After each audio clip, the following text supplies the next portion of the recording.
Hi, everybody. Welcome to Meet the Mailers. I'm Paul Bobnak for Who's Mailing What, a direct mail 2.0 company. And today I'm talking with Matt Mahoney. He is the Executive VP for Sales and Marketing for Racami, based in Norcross, Georgia. Now, before we get started, if you have any feedback, please feel free to comment below. You can show your support for the Who's Mailing What channel by tapping the like button. And to get notified of when we add new videos, click on subscribe. Now let's meet the mailers. Hi, Matt. Welcome. Hey, Paul. Thank you very much. Pleasure to be here. You're welcome. Glad to have you here. So let's start today by talking about your background. How did you get started with your career?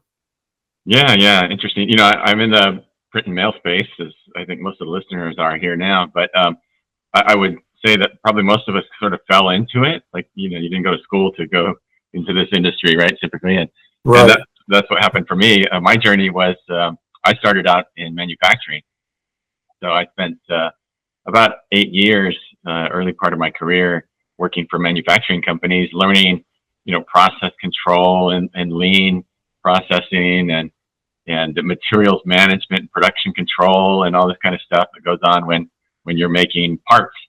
And then after I spent that time there, I met somebody at one of the companies that I was working for, and he started writing software.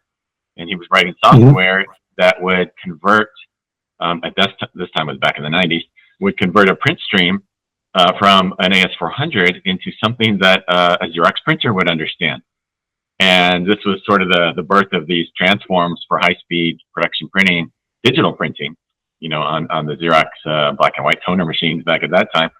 And anyway, he started a company doing this, and I went to work with them. And that's sort of my entry point into the print and mail business. After a couple of years working there, I moved from California to Florida to work for one of their customers, and it was a direct marketing company. And they hired me to run their print operations, and we were printing a smaller company, about 3 million pieces a month for Marriott and Hilton, and doing travel and leisure kind of advertising through direct marketing. And anyway, that's sort of how I got into the business. Okay. Yeah. And what responsibilities do you cover in your position now with Racami? Yeah, so Racami is a company that develops software for the industry and focused primarily on the first 18 years of their life on transaction processing. And so you think about bills and these kinds of insurance documents and things that are not necessarily marketing related. They're more correspondence and bills, things like that. Right. And so I handle all the go-to-market activity for them. So the sales team, the marketing team, contracts, that kind of stuff is what I manage. And in the last 5 years or so, we've gotten into other markets. So we're into direct marketing, commercial printing. We bought some technology from Canon that got us into the book manufacturing business. So we've diversified a lot, but my role is to help us sort of expand opportunities, grow the company, and handle the sales and marketing side. Right. Yep. So let's just jump right into it and talk about Racami's lineup of products and services. I've usually talked on this podcast video series about software in terms of using data and mail campaigns in all kinds of ways, like targeting, VDP, modeling, etc. And we know that in the postal and print environment today, it's essential to focus like never before on using software and services to optimize customer communications. So can you give us a rundown of the Alchemy platform and how it can benefit direct mailers? Yeah, sure. So what we bring to the table is sort of two sides of the business equation. So our customers are mailers, and like you said, they're dealing with data and all this kind of stuff, but they either want to find ways to increase the revenue or look for ways to reduce costs. And so we do both. The early stages of our company, we were developing tools. The very first thing we took to market was a dashboard. So if a company had multiple facilities and they wanted to really keep track of everything that's going on, all the jobs, hundreds of jobs, maybe thousands that they're taking care of in the course of a month or so, then they just needed visibility. And so that was the very first thing that we brought to market. And then then we realized that, well, they need visibility, but they also want to automate stuff. So, the manual labor and the data processing and, having people data key stuff and push buttons.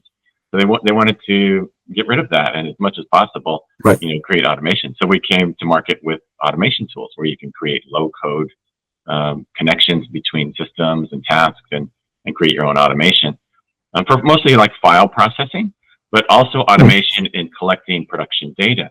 Like what happened with that machine on first shift and second shift and third shift and Okay. was it up? Was it down?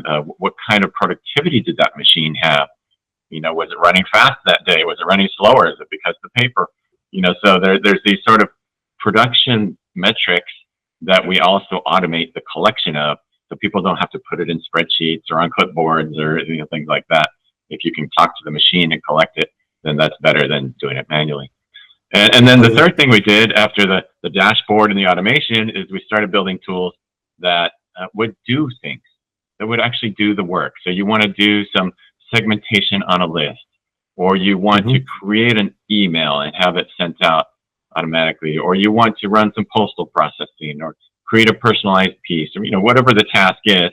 Then we started building functions for doing the data manipulation, the print management, post composition reengineering. Like right now, a big thing is very popular with us is batching work. So companies have all these jobs are getting smaller and smaller, more segmentation, and that's not so great for production efficiency, right? Having a lot of small jobs. So our customers want to combine and make a big job for production, but still be able to bill back, on little things. So we're doing both, helping companies, a traditional printer maybe get into digital, get into emails and texting and cross-channel. That's kind of a hard thing to do, and a lot of printers are fearful of that. It's the unknown, and maybe they don't have IT people on staff even. So we're helping generate revenue, but also squeeze out as much cost as possible in the business. Yeah, well, so let's talk a little bit more about some of those things in detail. The other big elephant in the room now and on the minds of a lot of mailers is the postal system. And putting aside for the moment, like all of the uncertainty that exists right now, we know that rates are going to be going up this year after historic increases for the last couple years. So efficiency and integration, which is a lot of what you guys are about, is essential. So can you talk more about how batch processing with Alchemy Batch improves USPS processing and also keeps costs easier to handle? Yeah, for sure. I mean, the batching idea is not new, right? Companies have been batching for years and years and years. What we're bringing to the table is a way to do this batching easier. Because a lot of times customers are writing code and they're writing scripts and they're doing things. Maybe they get some of their work to batch, but not all of it. So just by making a tool that allows them to say, hey, I want to batch these files between these customers based on these materials, and just be able to set that up quickly is very powerful for our customer base. And they do it for two reasons. One is for the production efficiency that I talked about, and the other is if it's possible for the kinds of work that they do, they might be able to squeeze out more postage discounts by increasing the density per zip code by combining work across multiple jobs or multiple customers. If they're a print service provider, they might be able to take 6 or 7 customers and batch them together. So instead of sending it out and doing it physically, because you can send your mail to a commingler, right, like Bose or somebody, and they'll commingle that mail for you and give you some discounts. You can do it electronically up front with our batching tool.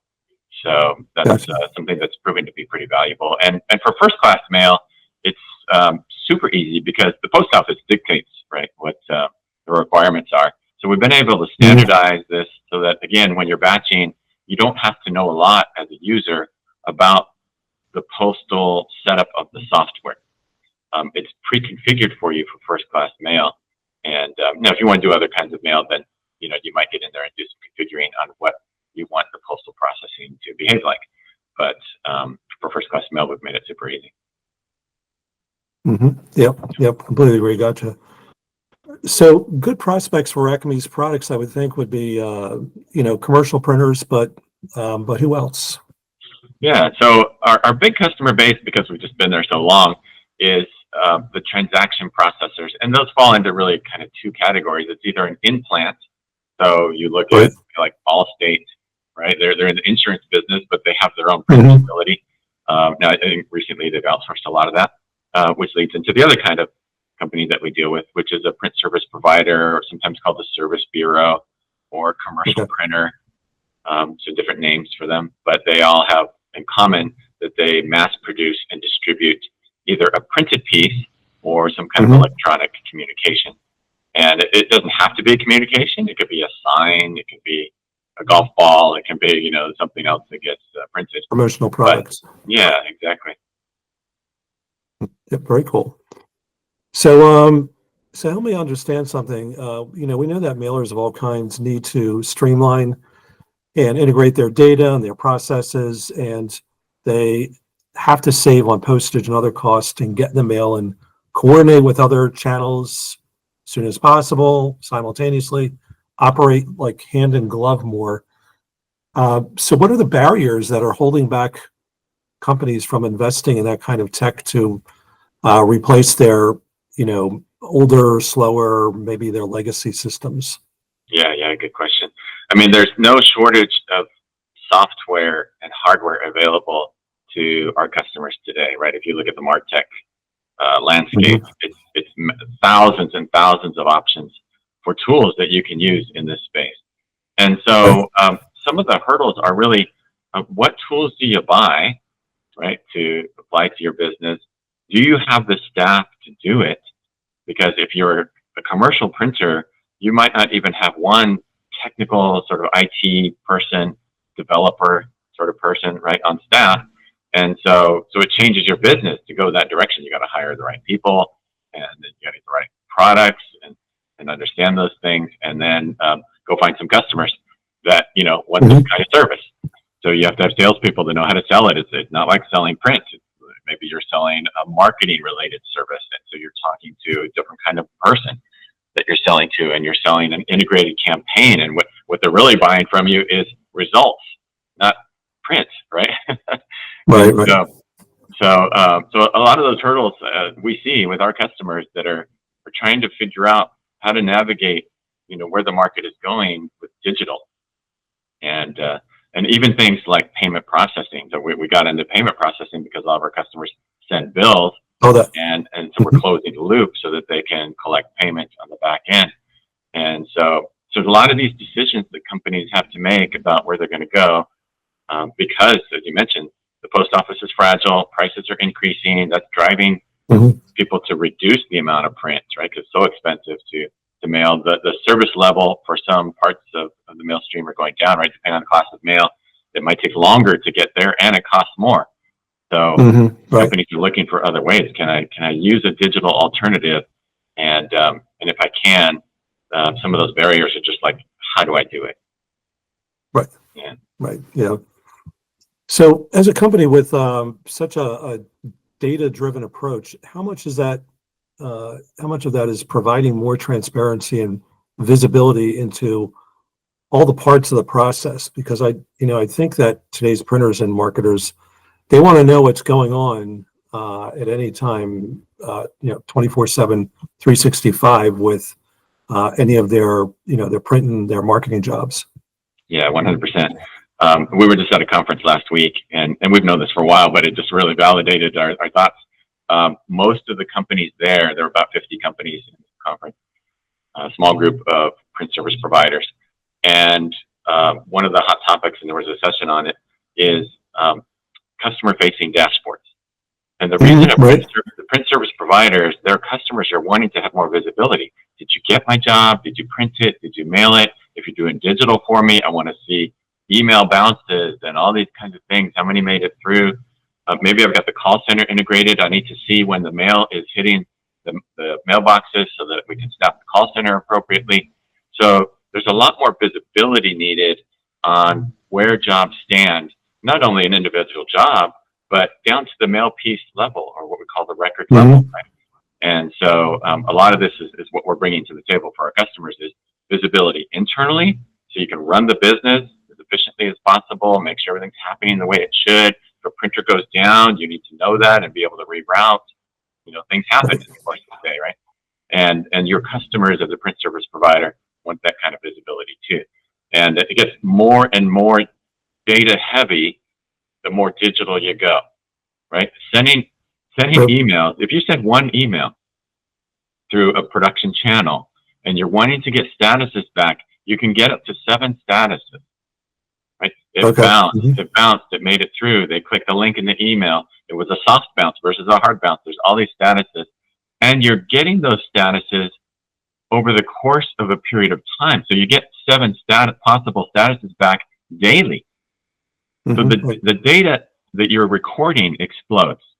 All these signals that are coming back from the digital channels goes into the database so that you can make the next best decision. Maybe you sent an email and it bounced. So your workflow said, okay, we're going to try again.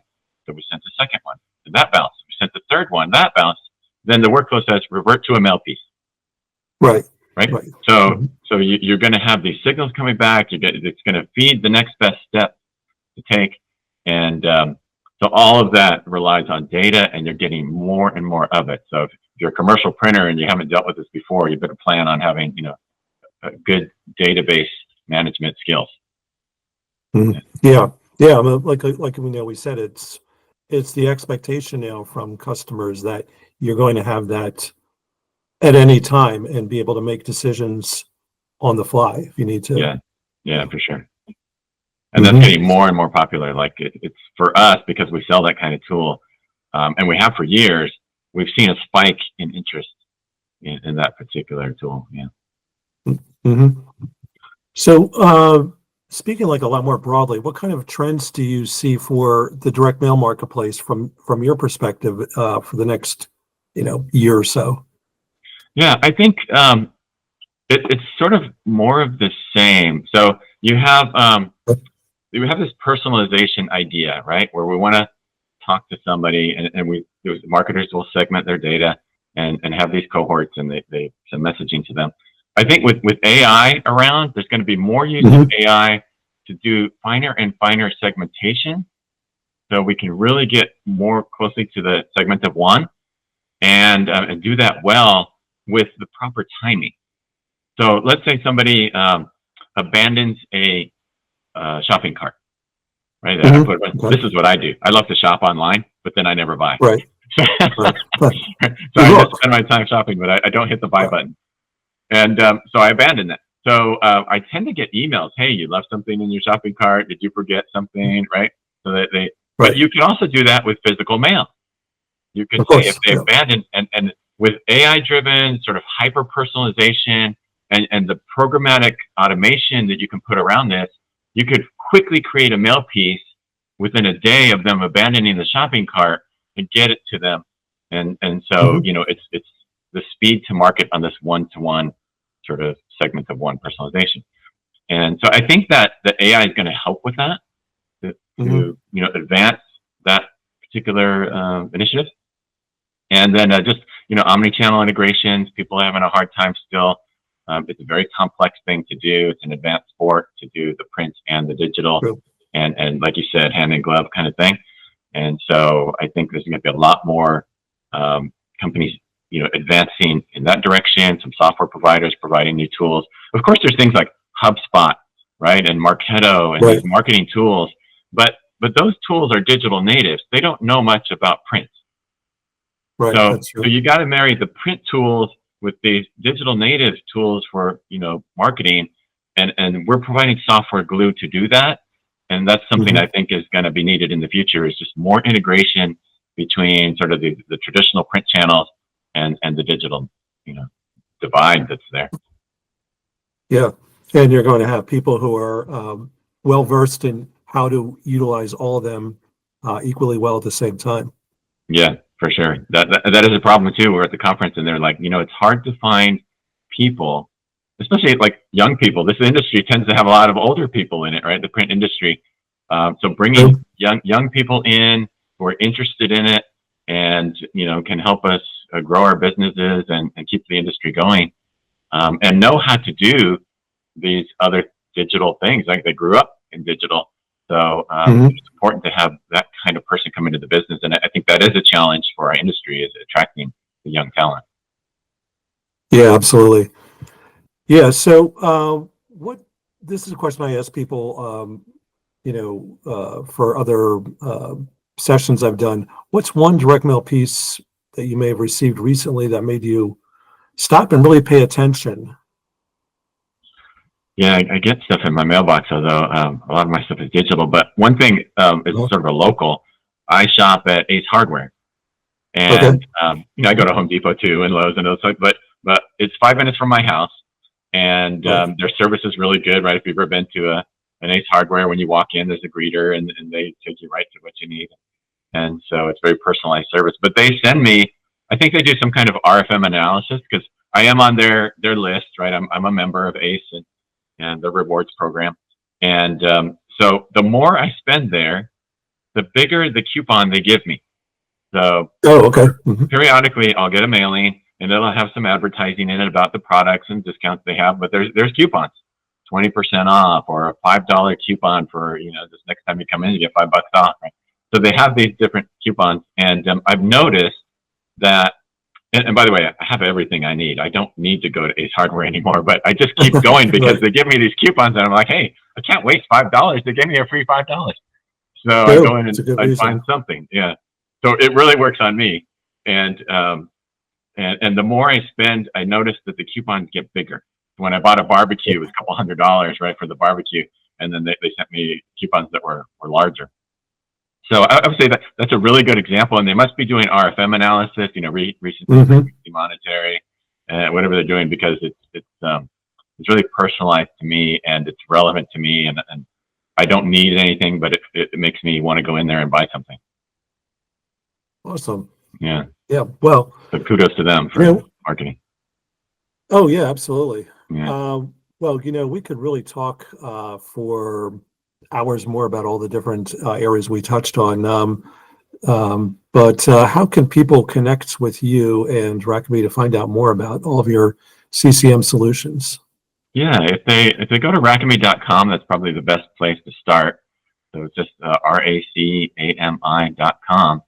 We have our contact information out there, all the product information and so on, and case studies, and we have our own YouTube channel and lots of collateral and white papers and things that people can use to study up on what we do and Mhm. the ideas that we're bringing to different customers on how to improve their businesses. Cool. Awesome.